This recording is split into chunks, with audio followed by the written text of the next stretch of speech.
One of the big things that geology contributes to the world is energy. 97% of all energy that's used in the earth comes from the ground, and a geologist has to find it. That doesn't matter whether it's coal or natural gas or uranium for nuclear energy or oil and gas. And the big thing is oil and gas, okay? And these are the big industries in the world. They supply huge amounts of energy to people, and energy is the second biggest industry in the world. Lots of money goes into it. Okay, and so what we're going to do today is we're going to talk about oil and gas. And we're going to play a game called the oil game. And you're going to learn how to drill for oil using some basic principles of science. So what I'm going to do is first I'm going to go through some principles, 3 different principles, and once you get those, we're going to apply them to how oil and gas is accumulated. Okay, so the first thing on the 3 principles that we're going to look at density, we're going to look at porosity and permeability, and we're going to look at seismic reflection.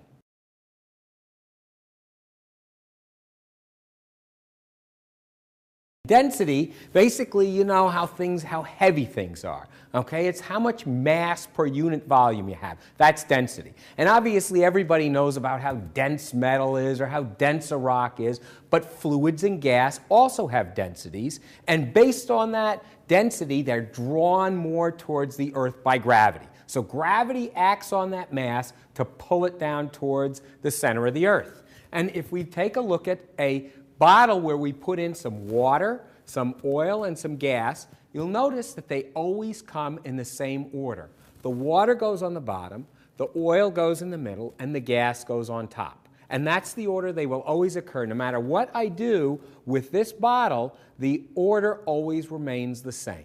And the reason is that water is denser, oil is in the middle, and gas is the lightest of the 3. And that's why they will always remain in that order. Now, if you think about what's in the ground, obviously the most abundant of these is going to be water. Water is everywhere. Okay, you dig a hole in your backyard, you'll hit water. Whereas oil and gas are a little bit harder to find. And those are the things that are going to be worth the most money.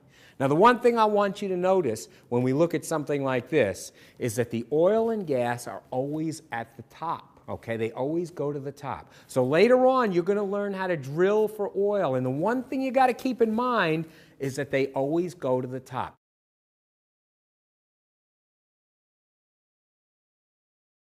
Now, the next thing we're going to look at is something called porosity and permeability. Well, porosity is basically open space in any material. And any material you can look at has some open space inside of it. Some have more and some have less. So, for example, if you look at a sponge, there's a lot of air space in the sponge. That air space is the porosity. That air space can have water in it as well, but that's the porosity. It's not the sponge itself, it's an open hole. Swiss cheese has porosity, it's got those holes in it. So that's the porosity part. Now, if you take that sponge and you squeeze it, all the water is going to come back out of the sponge, and that is the permeability. The ability to flow from one pore space to the next, that's the permeability. So if you have ever seen bubble wrap, for example. Bubble wrap, those were all little bubbles of plastic encasing air, okay? Now, that means it's got porosity, because all that air space is porosity. But can the air flow from one bubble to the next? No. Not unless you pop it. Once you pop it, then it has some permeability. But until you do, it just has porosity and doesn't have permeability. Now, what we're looking for in rocks is to have both porosity and permeability, or neither. Okay? Rocks can have, as I said, porosity and permeability. And here we have 2 different rock types. Okay? The first rock, the one on the right-hand side, is called sandstone, this tan one. Over here on the left-hand side is shale. The sandstone is kind of basically made up of sand grains that are stuck together. The shale is made out of clays that have all been sedimented down and hardened. Okay, so what we can do is we can decide which one of these has porosity and permeability. So if I take a little bit of water and I put it on the shale, the water just runs right off the shale. Okay, and therefore it has no porosity or permeability. Now if we take do that same test and we put it on the sandstone, what we'll notice that'll happen is it will run a little bit, but all the water soaks up into the sandstone. Okay, so therefore sandstone has high porosity and permeability, whereas shale has no porosity and permeability. Now, if we were going to take the oil and the gas and the water that we just looked at, and we were going to put them into one of these rocks, which rock would you pick? That's right, you would pick the sandstone. The sandstone can store oil, water, or gas inside of it, and therefore it is what is called a reservoir rock. The word reservoir means to store. So we store those things in here. Okay? And so that is where we would put all of our oil and gas if we were going to accumulate it. However, if we go back and look at this bottle that we just had, we will notice that the gas is held up at the top. Now, so what would happen if we pulled the cap off of this bottle? Well, that's right. All the gas would escape into the atmosphere and wind up in the room rather than inside of this bottle. So therefore, the cap is what's holding it in. Okay? Now, the same thing happens with oil and gas accumulations. So we may be able to put all the oil and gas inside of this reservoir rock, the sandstone, but if we don't seal it in, it's going to all escape. So what we need is a cap rock, the shale. So the shale acts like a piece of saran wrap, just covers over that reservoir rock, seals it in, and therefore that will keep your oil and gas from escaping out of that sandstone, out of that reservoir, and therefore you can drill it and produce it.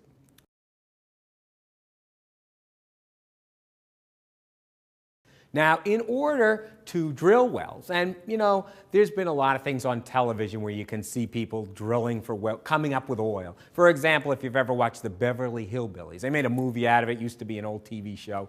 The guy goes in the backyard shooting at a rabbit, misses the rabbit, and all this oil comes squirting out of the ground. Okay, well, that's not quite the way it works anymore. And you could get some oil and gas coming to the ground. The La Brea tar pits are actually oil seeping to the surface. But in general, the shallowest you need to drill a well is about a mile down to get oil or gas. A mile. And so I don't think you could find too many shotguns that can reach a mile down into the earth. So you have to drill. And drilling's not an easy thing. It takes a lot of engineering. It takes a lot of time. You're drilling through rock. It costs a lot of money to be able to drill a well. So you kind of want to know where you're going before you start drilling. And the way you do that is a little technique called seismic reflection. Okay? Seismic reflection is something that's been around a long time, about 6 decades, but we actually use something like that now that you've seen. And so if a woman is going to have a baby and she wants to go to the doctor and to make sure the baby is safe and healthy and everything else, they perform on it what is called an ultrasound. Okay, and everybody's probably heard of that, produce a sonogram. And how that works is you put a device on the woman's stomach and it shoots out high-frequency sound waves that penetrate through the skin, penetrate everything, hit the surface of the baby, and bounce back up towards that device, which also has a receiver on it. Once the receiver gets the waves coming back off that are bounced off, it can then image what the baby looks like. Okay? And that's the way the ultrasound works. Ultra-high sound waves bouncing off of the baby coming back up to the surface. Well, they've been able to see what's underground doing that for many years now. 6 decades they've been doing that in the oil business. It is basically generating a wave by some method. The wave hits an interface between 2 different rock types, bounces back up to the surface. And you can image way down 10, 15 miles deep to see what the shape of the strata are underground. Okay? And so that is how then we can kind of see what things look like underground before we drill a well to them. So maybe we can see what we might want to drill at rather than just drilling blindly.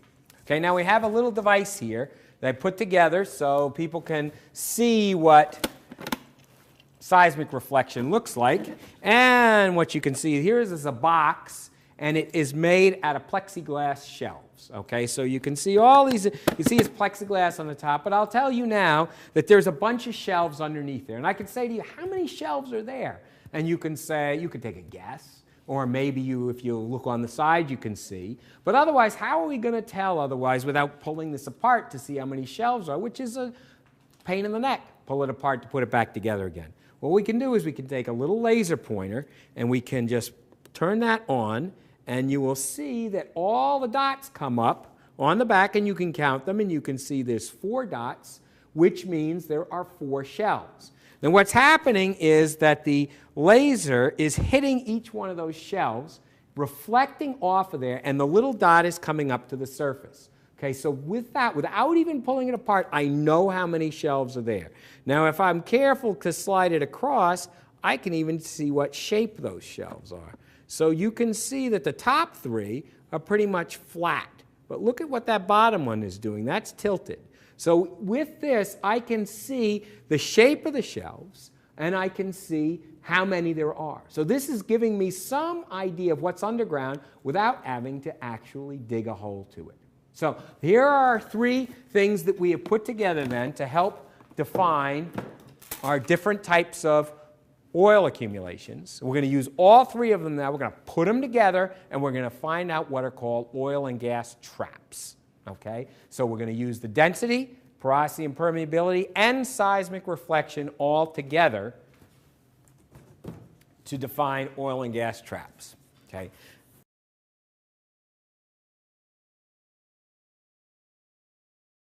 These are pictures of oil and gas traps, okay? And we'll start off with, and that's what an accumulation is called, a trap, okay? And so what we'll start off with is what is called a stratigraphic trap. And this on this side is a stratigraphic trap. This is a block diagram. The green part is the surface of the Earth. Everything else is looking down into the Earth, okay? So these are cuts down into the Earth. Now, if you look, you will see a wedge-shaped area on the first one, on this stratigraphic trap, and it is encased in brown. Okay, now the brown is caprock, and the wedge-shaped area is reservoir rock. So in order to tell what shape it is underground from the surface without having to dig down there, and digging would be a very costly thing, we would use seismic reflection. So the seismic reflection will tell us that there is a wedge-shaped body underground. We know, so that's the first thing we're using. The next thing we're using is that we know that the brown is caprock and the wedge-shaped body is reservoir rock. So that's the second stuff that we talked about. Now, if you look inside of there, you'll notice that it's white on top, black in the middle, and gray on the bottom. White is gas, black is oil, and gray is water. So it's in the same order that we talked about for our density. So all 3 are applied to this feature. Okay, so that's the first one. Second one, we can over and look at this, which is called an anticline trap. Now, when 2 continents smash into each other, or a lot of other ways too, rocks can actually be folded. Okay, and they can fold down into a U shape, or they can fold up into an arch shape. And an arch-shaped fold is what is called an anticline trap. Okay, and so this is a picture of an anticline trap. You can see again, surface is green, and we can see underground the brown is the caprock. The one underneath the caprock is our reservoir rock, and once again we can see gas, oil, water in the same order. So therefore we can see that both of these are taking all 3 of our concepts and putting them together to make oil and gas traps. Okay? And if we look at both of these and kind of stand back and look at them, we will see that the oil and gas in both examples sits right at the top of the structure. So as I said, always drill high, always drill at the highest point, and you can see clearly that that's exactly where you need to go on any feature that's geological. Okay, we have a couple other types of traps here. Down on the bottom is what is called a fault trap. Okay, and a fault, not only does it produce earthquakes, but it can also offset layers. So you can have a continuous layer of reservoir rock that then is cut by the fault and then placed up against, shoved up against caprock. And that will encase it in caprock and allow you to accumulate gas on the top, oil in the middle, water on the bottom. Okay, so that's another type. Last type is what is called a salt dome trap. Now, in some areas of the world where we have very high evaporation, hot temperatures, where a little sea might be cut off from the main ocean, you can get conditions of what are called hypersalinity. You get huge amounts of salt accumulating in these things, and the salt can actually deposit on the floor of the ocean. So you get salt depositing, it can be quite thick, on the floor of the ocean. Now, later on, once you add clay and sand on top of the salt then turns very squishy. And it kind of acts like toothpaste. And it's very light. And so you squish it down with that sand and clay, and it can squirt back up to the surface in what is called a salt diapier or a salt dome. Okay, and these salt diapiers or salt domes are where we get our table salt from, or even our road salt. They mine these. Okay, but the other thing they do is if you have layers of trap rock or cap rock on top of reservoir rock, they can bend everything up and you can get big accumulations of oil and gas around them. And if you get these big accumulations, these can be worth a lot of money. We get most of our oil and gas in the United States from the Gulf of Mexico. And in the Gulf of Mexico, the big plays are these salt domes. A single salt dome can have 2.5 to 3 billion barrels of oil. Last year, oil was selling for $100 a barrel. So that's $300 billion a single salt dome can be worth. That's more than most companies in the United States, okay? More than a lot of countries. So that's how much things are worth if you can find the right trap and drill it, okay? So that is the background material then for this oil game, okay? And this is the oil game, okay? And you can see it's a box. And if you look at the box, it will have a grid on the top of the box. Now what we're going to do is we're going to divide up the class into groups of 4, 5, 6 students, and each one of you is going to become an oil company. Okay? And we're going to see how well you learn this stuff, so to see whether you can drill and find oil. Okay? And so first thing we're going to do then is each of you is going to be an oil company. You're all chief executive officers of the oil executive officers. You get to make all the decisions. Everybody makes a decision. And each one of you is going to have a model of this box sitting at your table. So here's the model box that you're going to have at your table. And when you look at it, you will notice that there is a grid pattern on the top. Okay? And the grid pattern on the top goes from 1 to 28 and A through Q. Okay, so therefore there are intersections of each of these lines, and the intersection on each one is a potential place to drill an oil or drill a well. Now each of your companies is going to get $5 million to start. Okay, and what you're going to do with that $5 million is you're going to decide how to spend it. And what you can do is drill a well. Okay, and here's a derrick. These are the old-fashioned oil derricks, and I can pick any spot and stick it down there and say, I want to drill right there. Now, what's going to happen if you drill right there? Maybe I'll drill right there. Okay, what's going to happen if you drill right there? So the first thing that can happen is that. And that means you've just spent $1 million to drill a well, one of your $5 million, and if you don't hit something, you're out of that money. That money's gone, and you got $4 million left after the first one. Okay, and I will tell you right now that 3/4 of those intersections on the top, 3/4 of the possible spots are dry holes, and you're going to hit nothing. Okay, and so therefore you've got a 75% chance by picking randomly to hit a dry hole. Okay, now suppose you hit a better spot than that. Suppose you got a decent spot to drill. $2.5 million. So for your $1 million investment, you got $2.5 million back. Suppose you find even a better spot, $5 million. Suppose you find a really good spot, $7.5 million. And suppose you find a great spot, $10 million. Okay, so that's what you will get if you've hit the right spots. Now, as I said, how are you going to tell from this box what you can drill? Okay, well, in addition to spending money on drilling wells, which is the ultimate game, you know, you want to get as much money back as you can. One who wins makes the most money. Got to be the best oil game. But you can spend money on other things. And you'll notice, though, on this box is that the front panel has a bunch of knobs on it, and that can pull away. I'm not going to show you what's under there, but underneath there is a picture. Okay, and that's a seismic reflection line. So this is the Earth's surface, and we can look down into the planet and see what's underneath the ground. And then maybe if we find something that looks like what we want, we can think about drilling it. You'll notice that on your box, you have these Velcro tabs on it, and you will get a picture that sticks right to the box once you buy that side. How much is it going to cost you to see that side? $1 million. So each one of these sides you can take a look at for $1 million a piece. Okay, now, as we said, with seismic reflection, you can't tell what the different rock types are. So what you need to buy then, if you want to know, they're just going to have colors. They're going to have layers, and they're going to have, you know, the different features that we just looked at.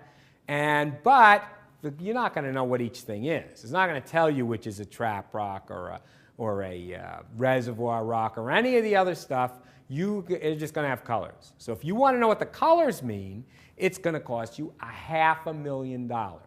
So $500,000 to know what the colors are, $1 million for each side, and $1 million to drill a well. That is what it's going to cost. Now, you as a company, you're going to have to decide, should I buy data? How much data should I buy? Should I drill? And you have to budget yourself in addition to knowing the geology to be able to drill. Okay, a couple of rules we're going to play when we do this game. The first rule is everybody in the company has to agree on the decision before you come up here and do something, okay? Second rule is when you come up, everybody comes up and you bring your box with you, okay? So that's the second rule. Third rule is you are only allowed to do one thing per visit up here. So we're going to go around the room. Each group gets to do it. You're only allowed to do one thing. So you can drill a well or buy data. You can't do both. Got to wait till your next turn. Okay? The next rule is once a well is drilled, it's empty. So if you listen real close and hear somebody says, oh, I drilled A1, hit $10 million. A1 is now off the board. You can't use that anymore. So you can only pick other areas. So you kind of want to think about what you want to drill before you come up here. So what the big idea is then, what the basic idea is, you're going to buy some data. So if you see like a seismic reflection line, you buy it, then you're going to take it, you're going to compare it to what the traps are that we just talked about, and then limit your areas as to where you want to drill. You'll see the numbers will correspond directly above with what you want to do on one side, on the long direction, and letters will correspond to what you want over the shorter orientations. So you put the two of them together, and then you can figure out where you might want to drill a well. So that is the way we're going to play the game. Good luck to you. Find oil.